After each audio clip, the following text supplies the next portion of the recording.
easy go.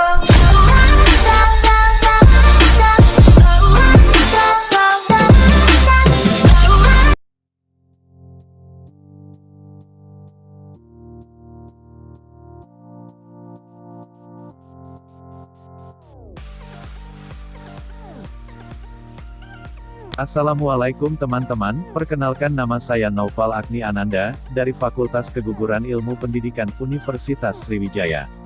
Pada kesempatan ini saya akan menjelaskan materi tentang korosi. Jadi korosi itu suatu perubahan logam secara fisika maupun kimia akibat hilangnya fungsi mekanis logam tersebut. Logam seperti besi bisa mengalami korosi jika bersentuhan dengan senyawa asam, air, dan mengalami perubahan suhu dalam jangka waktu yang cukup lama dan secara terus-menerus. Proses terjadinya korosi merupakan proses elektrokimia.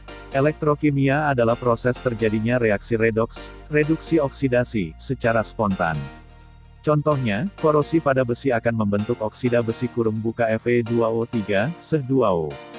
Besi akan teroksidasi oleh oksigen dari udara dan akan membentuk korosi. Tahukah kalian apa saja faktor yang dapat menimbulkan korosi? Yang pertama yaitu air dan kelembapan udara, kedua elektrolit, ketiga permukaan logam tidak rata, keempat terbentuknya sel elektrokimia. Berikut faktor-faktor penyebab korosi. 1. Air dan kelembapan udara. Air dan kelembapan udara memegang peranan penting pada proses terjadinya korosi. Semakin tinggi kadar uap air di sekitar logam, semakin mudah logam mengalami korosi. 2. Elektrolit. Elektrolit merupakan tempat atau media yang menjadi tempat berlangsungnya transfer muatan. Hal itu mengakibatkan oksigen di udara lebih mudah mengikat elektron. Contohnya air hujan yang bersifat asam dan air laut yang bersifat asin mampu menjadi media pemercepat korosi. Tak heran jika besi-besi yang ada di lingkungan pabrik lebih cepat mengalami korosi karena terkena paparan senyawa asam. 3. Permukaan logam yang tidak rata. Ternyata, bentuk permukaan logam juga berpengaruh pada kecepatan korosi. Logam yang permukaannya tidak rata akan mudah mengalami korosi. Hal itu diakibatkan oleh terbentuknya kutub-kutub muatan di permukaan logamnya. Kutub muatan tersebut ada yang berperan sebagai anoda dan katoda. Jika kamu memiliki logam di rumah, jangan lupa untuk selalu membersihkannya dan sesekali kondisikan agar logam bisa tetap licin. Dengan begitu, logam tidak akan mudah mengalami korosi. 4. Terbentuknya sel elektrokimia. Terbentuknya sel elektrokimia ini dilatar belakangi oleh adanya dua permukaan logam yang saling bersinggungan. Jika permukaan logam yang bersinggungan memiliki perbedaan potensial elektroda, maka akan terbentuk sel elektrokimia. Saat terbentuk sel elektrokimia, logam dengan potensial elektron lebih rendah akan melepaskan elektron, sehingga terjadi oksidasi. Nah, oksidasi inilah penyebab utama korosi. Lalu bagaimana cara pencegahan timbulnya korosi? Korosi tidak dapat dicegah ya teman-teman, tetapi kita dapat meminimalisir timbulnya korosi. Mengingat banyak peralatan di sekitar rumah menggunakan besi atau logam, contohnya pagar besi, pintu tralis dan lain-lain. Well, teman-teman tidak perlu khawatir, inilah cara mencegah agar besi atau logam tidak mudah korosi. Yang pertama, usahakan logam tidak mengalami kontak langsung dengan udara luar.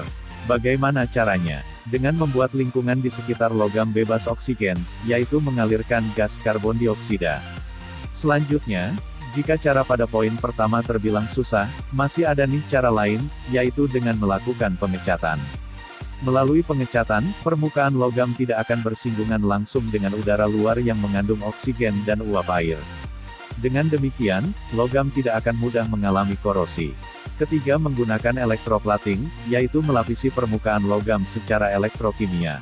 Permukaan logam yang akan dilapisi berperan sebagai katoda, sedangkan pelapisnya, dalam hal ini logam lain, berperan sebagai anoda. Keempat, pengorbanan anoda atau perlindungan katoda, yaitu cara untuk mencegah korosi dengan cara mencegah terbentuknya sel elektrokimia. Perlindungan katoda atau pengorbanan anoda dilakukan dengan cara menyambungkan logam yang akan dilapisi dengan logam yang memiliki potensial elektroda lebih kecil. Kelima, dengan membuat paduan, alloy, dengan cara mencampurkan besi dengan logam lain yang tahan korosi seperti nikel atau krom. Campuran ini dikenal sebagai baja stainless. Jadi kesimpulannya, besi ataupun logam akan selalu terkena korosi setiap saat. Karena korosi tidak dapat dicegah, melainkan kita hanya bisa meminimalisir agar memperlambatnya korosi yang akan timbul pada logam ataupun pada besi. Demikian materi yang dapat saya sampaikan. Terima kasih ya teman-teman sudah menonton. Assalamualaikum, sampai jumpa.